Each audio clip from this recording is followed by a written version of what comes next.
Ever wonder what was the difference between the Irish mob from the Italian Mafia? In the shadowy underworld of organized crime, two powerful entities have long captured the public's imagination: the Irish mob and the Italian Mafia. Let's step back into the gritty streets of early 20th century America. On one side, you have the Irish mob, born from tight-knit neighborhood gangs. On the other, the Sicilian Mafia, La Cosa Nostra, a name whispered with a mix of fear and respect. Both were titans of the underworld, but they played by very different rules. Picture this: a crime boss sits at the head of a long table. His organization, the Mafia, is built on a strict, almost corporate hierarchy that goes all the way back to the old country. To become a member, you needed Italian parents. This rule was eased later. You also had to swear a sacred oath, a vow of silence known as omertà, a tradition known as being made.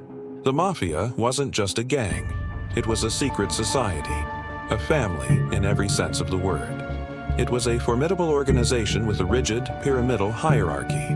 A boss sits at the top with an underboss and consigliere, capos, or captains, and soldiers operating in a strict chain of command bound by omertà, a sacred code of silence and honor.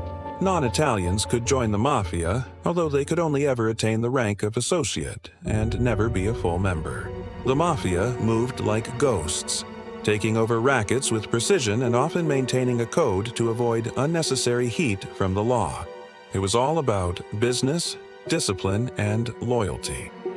Now, let's cross town to a smoky pub where our Irish boss holds court. He's the heart of his crew, the Irish mob.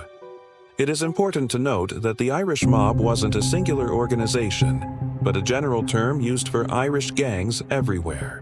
The Irish mob emerged from the gritty neighborhoods of Irish-American immigrants.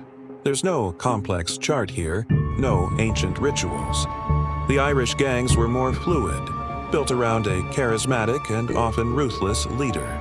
Leadership was often based on brute force and charisma rather than bloodlines and tradition. Membership wasn't restricted to Irish people gangs. Membership often consisted of other ethnicities such as Italians and Eastern Europeans, for example. They were known for their brawn and their ferocious defense of their territory, especially on the docks with labor and union racketeering, and during Prohibition, running whiskey with an iron fist. Often, competing Irish mobs went to war with each other, wiping each other out in the process. The Mafia, in contrast, had a system where issues between or members or families were solved at sit-downs. Or, if there were more serious issues between families, they would be handled by the Commission, the ruling panel of Mafia bosses. If the Mafia was a scalpel, the Irish mob was a sledgehammer. So, who came out on top? Their approaches to power were fundamentally different. The Mafia's rigid structure gave them the edge in longevity. Their disciplined, family-based system allowed them to endure. The Irish mob's power, being so dependent on individual leaders, could rise and fall much more quickly. The Irish mob peaked during Prohibition, and they were mostly extinct by the 1990s. When a tough boss was gone, the gang could easily fracture and lead to infighting. Both were formidable forces that shaped the American criminal landscape. But the Mafia was built to last like a Roman aqueduct, while the Irish mob burned brightly, but often more briefly. Thanks for watching this piece of history. If you enjoyed this, make sure to hit that like button, subscribe for more stories from the Irish mob, and remember to go to theirishmob.com for more stories and articles.